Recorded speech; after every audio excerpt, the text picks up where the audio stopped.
Diversas denuncias por acoso, abuso sexual y estupro han realizado estudiantes de liceos en Santiago. Sí, vamos a conocer cuál es el procedimiento que tienen que seguir las víctimas, por ejemplo, entre otros de los temas que vamos a conversar a continuación con la defensora de la niñez, Patricia Muñoz. ¿Cómo está, Patricia? Buenos días. Hola, Patricia, buenos días. Hola, Fresia, Sebastián, ¿cómo están? Gusto saludarles, gracias por la entrevista. Bien, preocupados, Patricia, porque se han repetido, se conoció un caso al inicio, pero después esto se empezó a saber que al parecer es un poco más masivo. ¿Cuál es la información que tienen ustedes, primero como Defensoría de la Niñez? Bueno, la verdad es que hemos conocido públicamente estos hechos que evidentemente, y ustedes comprenderán, la situación de publicidad masiva también tiene un impacto que muchas veces puede ser muy complejo y perjudicial para las víctimas en relación con verse expuestas a su situación, ¿no es cierto?, y sus vivencias al conocimiento público. Entendemos, y por supuesto que es relevante, el conocer situaciones que pueden estar pasando y que no debieran ocurrir, pero hay que tener cuidado también en la forma en la que esto se aborda. Dicho eso, nosotros como Defensoría de la Niñez hemos recabado información acerca del actuar que han tenido los municipios involucrados. Particularmente hemos conocido con más cercanía lo que ha hecho la Municipalidad de Providencia y la de Santiago, que han adoptado medidas de manera inmediata destinadas a brindar una protección efectiva a las víctimas y también generar los procesos desde la perspectiva administrativa y penal que involucren los hechos que han sido relatados por quienes han sufrido esta situación. Y eso es muy importante, Fresia, Sebastián, porque hay que hacer un énfasis en la responsabilidad que les asiste a los establecimientos educacionales, no solo de prevenir situaciones como las que estamos conversando, sino que también de tomar conocimiento de un hecho de esa naturaleza, acoger debidamente a las víctimas, no intervenir de una manera inadecuada que pueda generar en la víctima una sensación de que mejor no cuento, porque si cuento me van a tratar mal o me van a cuestionar o me van a estigmatizar. ¿Sí? ¿Perdón? Para tener una noción de lo que está ocurriendo, ¿cuántas denuncias tienen ustedes registradas hasta ahora? Nosotros no hemos recibido denuncias directas ni peticiones directas en la Defensoría de la Niñez. Ajá. Por lo tanto, el conocimiento que tenemos dice relación con aquellas denuncias que se han abordado directamente desde los municipios a los que he hecho referencia. Perfecto. A nosotros, de manera directa, no ha llegado ninguna niña o ninguna familia pidiendo una intervención inmediata, lo que no obsta, por cierto, a lo que yo les mencionaba, a nuestra preocupación de que los municipios estén abordando debidamente esta situación y que en definitiva tanto la Superintendencia de Educación como la Fiscalía, en aquellos casos que hablamos de agresiones sexuales, desarrollen sus labores con la rapidez que se requiere, brindando una protección efectiva a las víctimas involucradas en estos hechos. Pero ven que hay esta apertura a escuchar a las víctimas, ¿no? Según lo que se puede deducir de sus palabras, Patricia, porque al parecer hay casos que, como se conocieron, después empezaron a saberse de otros en otros establecimientos. Esto podría ir aumentando por lo mismo, ¿no? Por las denuncias que si alguien fue capaz de hacerlo o se empoderan más, un grupo de niñas en este caso. ¿Cómo ven ustedes esta situación que se puede ir proyectando con otros establecimientos, quizás ya más a lo largo de otros establecimientos en el país, ¿no? No solamente aquí en la capital, donde se han concentrado por lo menos las últimas denuncias?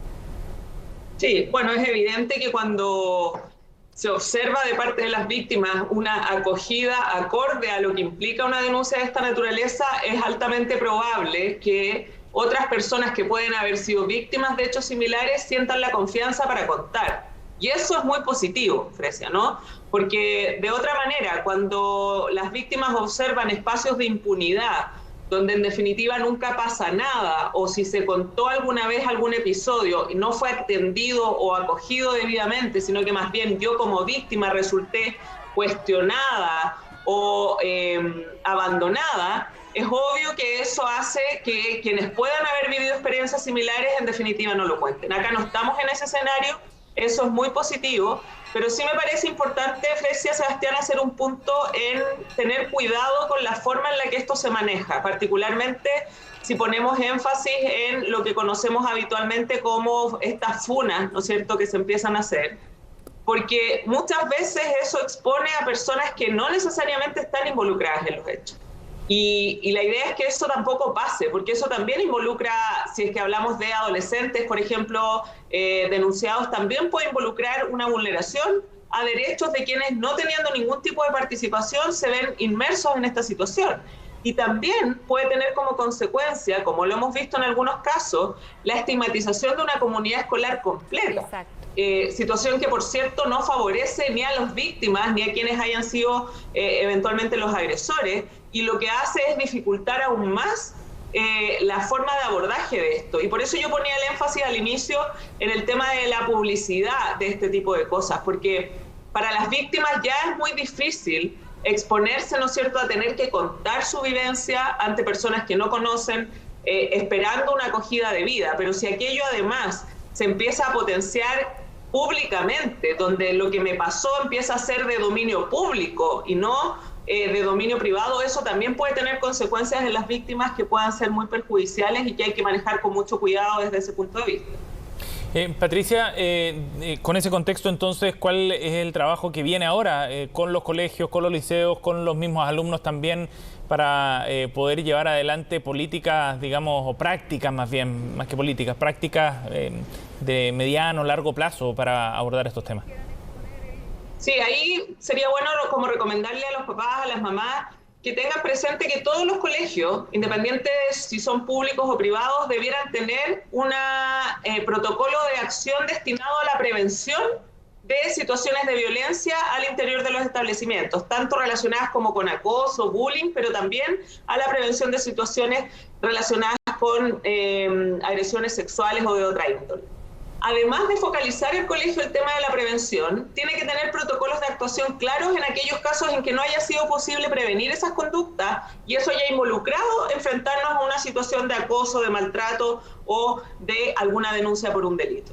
Y también es importante que sepan los papás y las mamás que cuando ocurre una situación de esta naturaleza, es obligación del establecimiento educacional denunciar los hechos. Cuando hablamos de agresiones sexuales o de delitos cometidos contra los niños, los profesores o los directores o el equipo directivo del colegio tienen la obligación de poner esos antecedentes en conocimiento de la policía o de la fiscalía dentro de un plazo de 24 horas. Porque acá lo que necesitamos es que gente especializada aborde esta situación y que no pase lo que al menos a mí me consta en muchos casos que a mí me tocó tramitar como fiscal, pasaba que se producían denuncias en los colegios y el colegio trataba de manejar, comillas, en la interna la situación, evidentemente afectando a la víctima y no abordando la situación como la ley prevé. Entonces, ese es un mensaje muy claro para los papás y mamás para que puedan exigir y demandar de los colegios eso, y que también tengan claro que si es que no estamos hablando de delitos, pero sí de hechos que implican vulnerar los derechos de sus hijos en los colegios, existe una institución que es la Superintendencia de Educación, a quienes se pueden dirigir denunciando, tiene un sistema de denuncia muy fácil a través de la página de la Superintendencia de Educación, para que se indague cómo el colegio está teniendo o no estos protocolos de actuación y está cumpliendo esos protocolos de actuación, porque es el deber del establecimiento brindar protección en ese espacio a todo niño, niña y adolescente. Entonces el camino a seguir ahora, Sebastián, tiene que ver con que se adopten estos procedimientos en lo administrativo, en lo penal, en aquellos casos que se relacionan con agresiones sexuales, que en ambos espacios se brinde protección a las víctimas, que eso es un elemento esencial, y que también se trabaje en estas comunidades escolares donde se han producido estos hechos, conversando sobre la situación, abordando estos hechos de manera tal de cómo plasmar mejores comportamientos en el quehacer estudiantil, pero también cómo prevenir de mejor manera estas situaciones. Bien. Y de esa forma poder avanzar en mecanismos más efectivos para que ojalá este tipo de situaciones se erradiquen de los establecimientos educacionales. Bien, Patricia, muchísimas gracias por hablar con nosotros. Seguramente vamos a seguir recogiendo antecedentes del tema. Que estén muy bien.